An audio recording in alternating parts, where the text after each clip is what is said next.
Top 10 risks hiding in your samples. Welcome to Mineral Projects Intel, where we dig deeper into the world of mineral projects, where we unpack the complex world of mineral resource estimation, where we make sense of the science, strategy, and sometimes the jargon behind it all. If you've ever wondered about the nitty-gritties behind mineral resource numbers, you're in the right place. In this video, we shall go back to basics and discuss some of the top 10 risks hiding in your samples, showing how even small mistakes can have big consequences. You might think every rock sample tells the truth about a deposit, but in reality, hidden risks can quietly distort the numbers. From missing or broken core to contamination and smearing to subtle biases and overlooked errors, each risk can make or break a mining project. So, whether you're an investor, a mining professional, or just curious, these insights will help you see beneath the surface and understand the real story your samples are trying to tell, and to uncover what your samples are not telling you. In mineral exploration and mining, your samples are the foundation on which all mineral resource estimates, economic models, and investment decisions rest.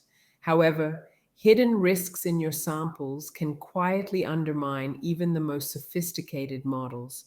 Here are the top 10 risks you should always watch out for. Number 1, sampling bias.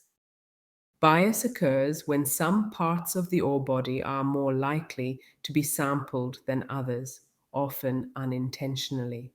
This leads to a data set that is not representative of the true mineral distribution.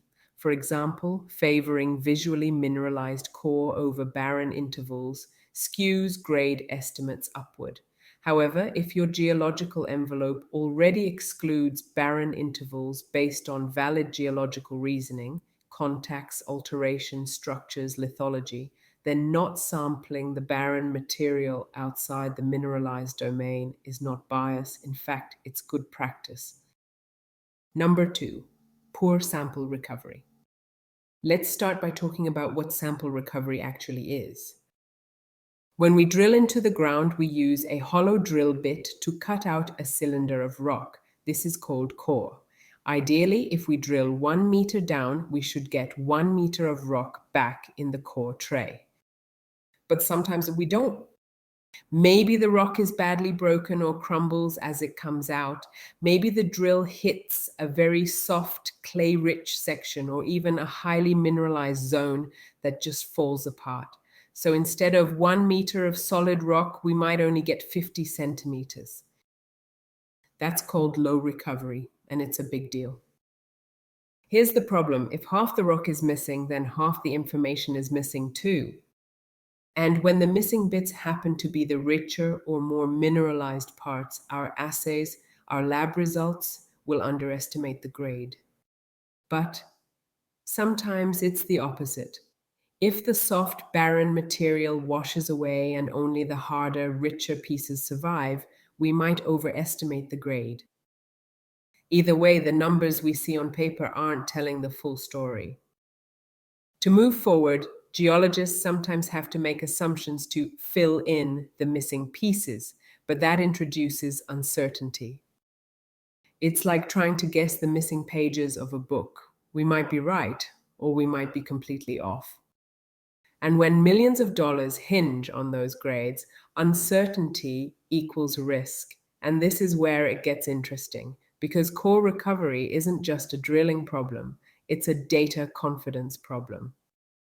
Number 3, contamination and smearing. When we collect rock samples, we want them to tell the truth about the ground, but sometimes tiny bits of mineralized material, the gold or copper-bearing stuff we're actually looking for, end up where they don't belong. This can happen at many points: during drilling, when the core is pulled out of the ground, during logging, when we handle and cut it, or later, when the samples are crushed and pulverized in the lab. Contamination during drilling, logging, cutting, or crushing can falsely elevate grades.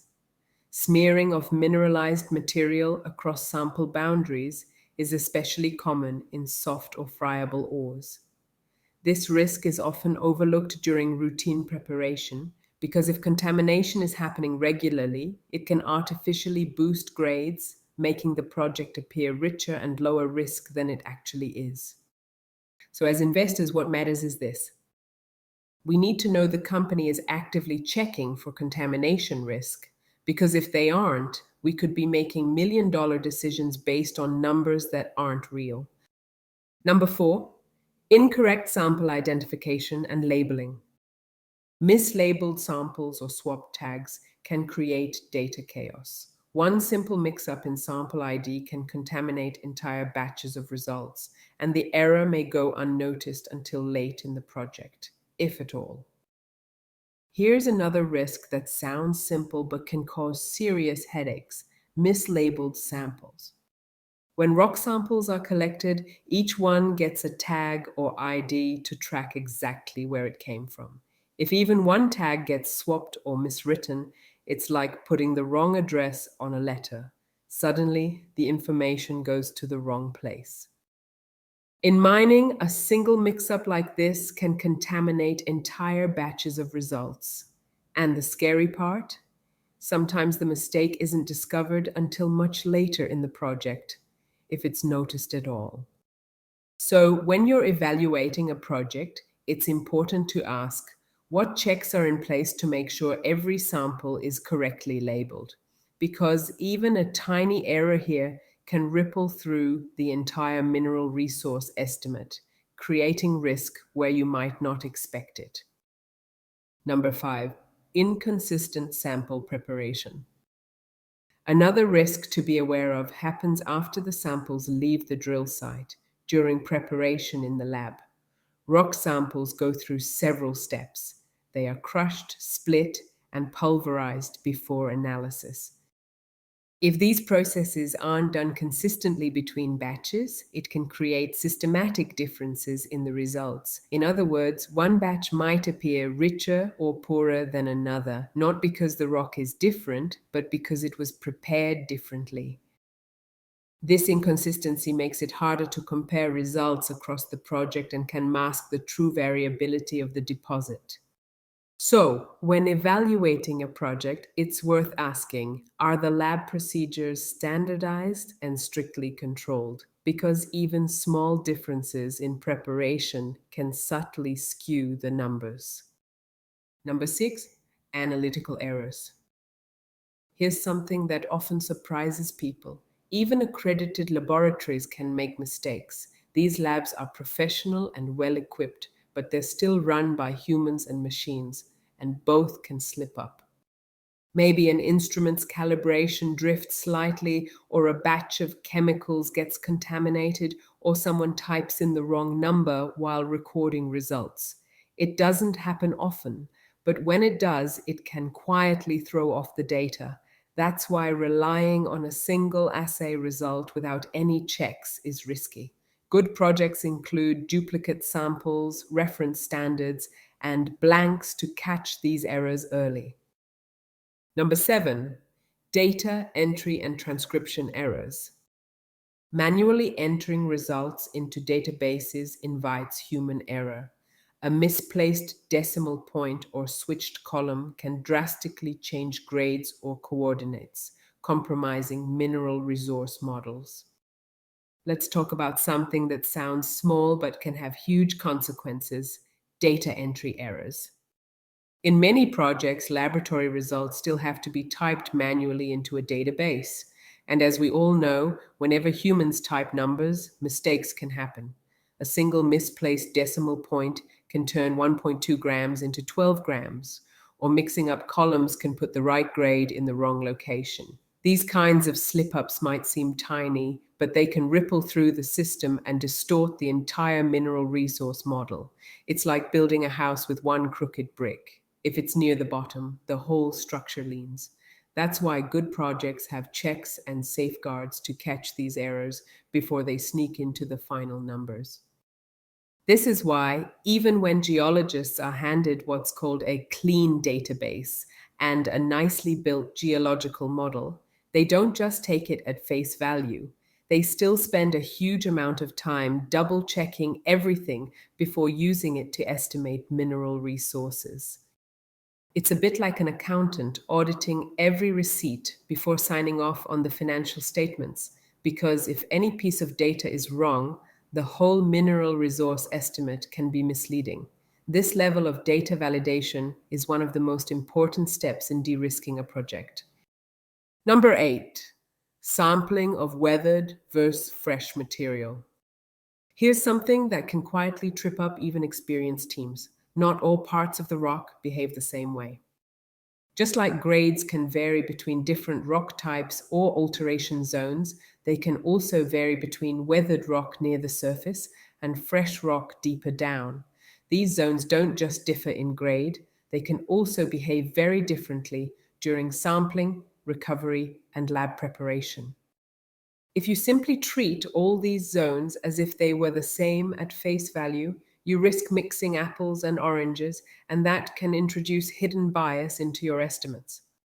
One area they certainly differ is the density. Density can vary a lot between weathered and fresh rock, even within the same ore body. Weathered rock is usually lighter and more porous, while fresh rock is denser and heavier. That's why geologists take care to separate and analyze these zones independently, so the final numbers actually reflect the real geology and not just a blended average that hides the truth. Number 9, lack of quality control, QA/QC. Quality assurance and quality control, QA/QC, is the system used to ensure that sampling and analytical data are reliable. In simple terms, quality assurance is the plan that sets out how data should be collected, and quality control is the series of checks that confirm the data are accurate once collected. This involves inserting known control samples, such as blanks to detect contamination, standards, certified reference materials to check accuracy, and duplicates to assess precision throughout the sampling and assay process. These controls act like internal audits on the data, allowing errors to be detected, corrected, or flagged before they influence mineral resource estimates. Finally, number 10, inadequate documentation and chain of custody. If the steps involved in handling samples are not properly documented, there is no way to demonstrate that the data generated from those samples are trustworthy. Each sample passes through several stages: collection in the field, transportation, preparation, analysis, and storage, and at every stage there is potential for human error, mix-ups, or contamination. Proper documentation provides a clear record of who handled the sample, when, where, and how, creating an auditable paper trail that underpins the integrity of the entire data set.